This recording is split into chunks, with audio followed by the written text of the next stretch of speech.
High command ದೇವೇಗೌಡರು ರಾಷ್ಟ್ರೀಯ ಅಧ್ಯಕ್ಷರಾಗಿದ್ದರು, ನಾನು ಸ್ಟೇಟ್ ಪ್ರೆಸಿಡೆಂಟ್ ಆಗಿದ್ದೆ. ಅವರು ಕರ್ನಾಟಕದಲ್ಲಿ ನಾವಿಬ್ಬರು ಪರಸ್ಪರ ಮಾತುಕತೆ ಆಡ್ಕೊಂಡೇ ಪಕ್ಷ ನಡೆಸ್ತಾ ಇದ್ದದು.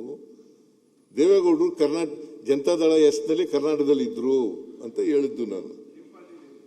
ಅದರಿಂದ ನಾನು ನ್ಯಾಷನಲ್ ಹೈಕಮಾಂಡಿನ ಮಾತು ಕೇಳಲ್ಲ ಅಂತ ಹೇಳಿಲ್ಲ.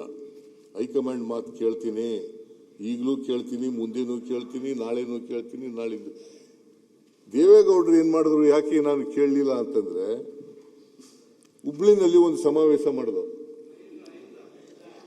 ಅಹಿಂದ ಸಮಾವೇಶ ಮಾಡೋದು ಹುಬ್ಳಿನಲ್ಲಿ. ಆಗ ದೇವೇಗೌಡರಿಗೆ ಹೇಳಿದೆ, ನಾನು ಅಹಿಂದ ಸಮಾವೇಶ ಮಾಡ್ತೀನಿ, ನೀವು ಬರಬೇಕು ಅಂತ ಹೇಳಿದೆ. ಇಲ್ಲ ಮಾಡಕ್ ಕೂಡುದು ಅಂತ ಹೇಳಿದ್ರು. ನಾನು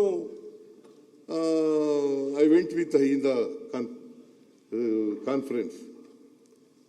ಆಗ ದೇವೇಗೌಡರು ನನ್ನನ್ನು ಎಕ್ಸ್ಪೆಲ್ ಮಾಡ್ಬಿಟ್ರು. ಆಗ ನಾನು ಅಹಿಂದ ಸಂಘಟನೆ ಮಾಡ್ಕೊಂಡು ಇದ್ದದ್ದು.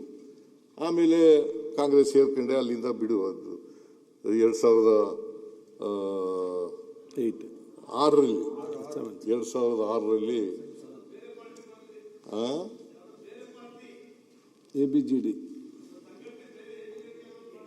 AIPJD ನಾನು ಆಗ AIPJD ಅಂತ ಮಾಡಿದ್ದೆ, ಅಖಿಲ ಭಾರತ ಪ್ರಗತಿಪರ ಜನತಾ ದಳ.